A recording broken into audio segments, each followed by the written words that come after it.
Sir already Prajwal Revanna ಪ್ರಕರಣದ ಬಗ್ಗೆ ಸಾಕಷ್ಟು ನಿಮಗೆ ಗೊತ್ತೇ ಇರುತ್ತೆ. ಮೇ 31ಕ್ಕೆ ವಾಪಸ್ ಬರ್ತೀನಿ ಅನ್ನುವಂತಹ ಒಂದು ವಿಡಿಯೋವನ್ನ ವಿದೇಶದಿಂದ ಮಾಡಿದ್ದಾರೆ ಅನ್ನಲಾಗ್ತಾ ಇದೆ. ಸದ್ಯ ಸಾಮಾಜಿಕ ಜಾಲತಾಣದಲ್ಲೂ ಕೂಡ ಅದು ವೈರಲ್ ಆಗಿದೆ. SIT ಕೂಡ ಆ ಒಂದು ವಿಡಿಯೋವನ್ನ ಎಲ್ಲಿಂದ ಮಾಡಿದ್ದಾರೆ ಅನ್ನುವಂತಹ ಜಾಡು ಹಿಡಿಯೋದಕ್ಕೆ ತನಿಖೆಯ ಪ್ರಕ್ರಿಯೆಯನ್ನ ಮಾಡ್ತಾ ಇದೆ. ಸೊ ಇದೆಲ್ಲದರ ಮಧ್ಯೆ ಜನಸಾಮಾನ್ಯರಿಗೆ ಸಾಕಷ್ಟು ಪ್ರಶ್ನೆಗಳಿರುತ್ತೆ. ಈಗ ಮೇ 31ರಂದು ಏನು SIT ಮುಂದೆ ಪ್ರಜ್ವಲ್ ರೇವಣ್ಣ ಅವರು ಬರ್ತೀನಿ ಅಂತ ಹೇಳಿದ್ದಾರೆ. ಸೊ ಏನಿರುತ್ತೆ, ಏನೆಲ್ಲಾ ಪ್ರೊಸೀಜರ್ ಇರುತ್ತೆ ಅಂತ, ಸೊ ಏನಾಗತ್ತೆ sir? First of all madam arrest procedure ಆಗುತ್ತೆ. ಅರೆಸ್ಟ್ ಆದ ತಕ್ಷಣ ಅವ್ರಿಗೆ ನ್ಯಾಯಾಂಗ ಕೋರ್ಟ್ಗೆ ಹಾಜರುಪಡಿಸಿ ಅವರಿಂದ ಕಸ್ಟಡಿ ತಗೊಳ್ತಾರ.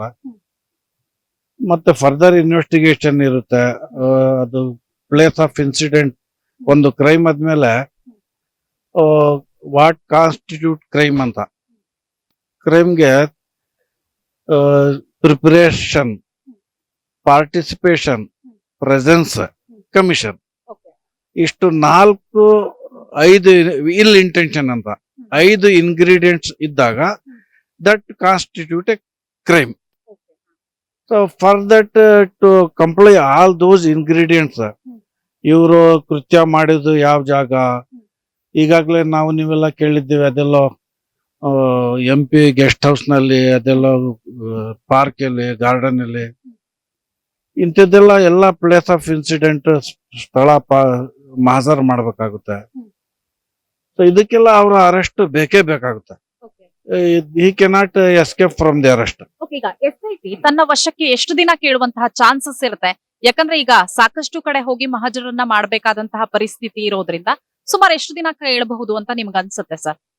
ಅದು ಇವ್ರದ್ದು ಒಂದು FIR ಇದ್ರೆ ಏನು ಅದೊಂಥರ, ಇವ್ರ ಮೇಲೆ ಎಷ್ಟೋ 4-5 FIR ಆಲ್ರೆಡಿ ಇದೆ. ಸೊ ಅದಕ್ಕೆಲ್ಲ ಇಟ್ ಟೇಕ್ಸ್ ಟೈಮ್. ಅಟ್ಲೀಸ್ಟ್ ಒಂದು 15 ದಿನ ಆದ್ರೂ ತಗೊಳ್ತಾರ. ಕೋರ್ಟ್ ಕೊಡೋ ಚಾನ್ಸಸ್ ಇದೆಯಾ? ಯಾಕಂದ್ರೆ ಈ ಒಂದು ಇನ್ಸಿಡೆಂಟ್ ಏನಿದೆ ತುಂಬಾ ಆಳವಾಗಿದೆ, ಸಾಕಷ್ಟು ಹೆಣ್ಮಕ್ಳಿಗೆ ಕೂಡ ಅನ್ಯಾಯ ಆಗಿರೋದ್ರಿಂದ ಕೋರ್ಟ್ ಕೂಡ ಸುಲಭವಾಗಿ ಈಗ SIT ಎಷ್ಟು ಟೈಮ್ ಕೇಳುತ್ತೋ ಅಷ್ಟು ಟೈಮ್ ಕೊಡಬಹುದಾ, ಹೇಗೆ? ಕೊಡುತ್ತೆ, ಸ್ವಲ್ಪ ಹೆಚ್ಚು ಕಡಿಮೆ ಕೊಡ್ತಾರೆ. Because in respect of fair trial proper investigation is necessary. So ಅದಕ್ಕೆ ಕೊಡ್ತಾರೆ. ಈಗ ಏನು 26ಕ್ಕೆ ಮತದಾನ ಇರುತ್ತೆ, ಒಂದು 2-3 ದಿನದ ಮುಂಚೆ ವಿಡಿಯೋಗಳು ವೈರಲ್ ಆಗತ್ತೆ. 27ಕ್ಕೆ ಪ್ರಜ್ವಲ್ ರೇವಣ್ಣ ಅವರು ವಿದೇಶಕ್ಕೆ ಹೋಗಿರೋದು, ಈಗ 31ಕ್ಕೆ ಬರ್ತೀನಿ ಅಂತ ಇರೋದು. ಮೇ 31ಕ್ಕೆ 1 ತಿಂಗಳಿಗೂ ಕಾಲ ಅಧಿಕ ಅವರು ವಿದೇಶದಲ್ಲೇ ಇರೋದು.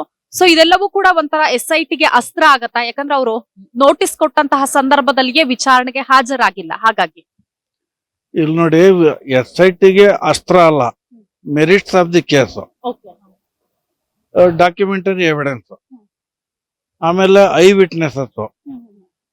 ಈಗ ಆಲ್ರೆಡಿ SIT ಅವ್ರ ಹತ್ರ SIT ದವರು ಆದಷ್ಟು ಎವಿಡೆನ್ಸ್ ಕಲೆಕ್ಟ್ ಮಾಡಿದ್ದಾರೆ. ಏನಂದ್ರೆ digital evidence is no bar in the court. ಅದು ಇವರು ತಯಾರು ಮಾಡಿದ್ದು CDಗಳು, is the author of the crime. ಯಾರು? ಪ್ರಜ್ವಲ್ ರೇವಣ್ಣ. ಅವ್ರ ಫೋನಿಂದ ಯಾರು ಇನ್ನೊಬ್ರು ಫೋನ್ಗೆ ಹೋಗುತ್ತೆ, ಸೊ ಅಲ್ಲಿಂದ ಇನ್ನೊಬ್ರಿಗೆ ಹೋಗುತ್ತೆ. ಸೊ ಪ್ರೈಮ್ ಪರ್ಸನ್ ಅವರ. ಸೊ ಇಂಥದ್ದೆಲ್ಲ ಇನ್ವೆಸ್ಟಿಗೇಟ್ ಆಲ್ರೆಡಿ ಮಾಡಾಗಿದೆ. ಸೊ ಫರ್ದರ್ ಏನಾದ್ರು ಇನ್ವೆಸ್ಟಿಗೇಷನ್, ಈಗ ಇನ್ನು ಸ್ಟೇಟ್ಮೆಂಟ್ ತಗೊಳ್ಬೇಕು, ಅದೆಲ್ಲ ಬೇಕಾಗುತ್ತೆ.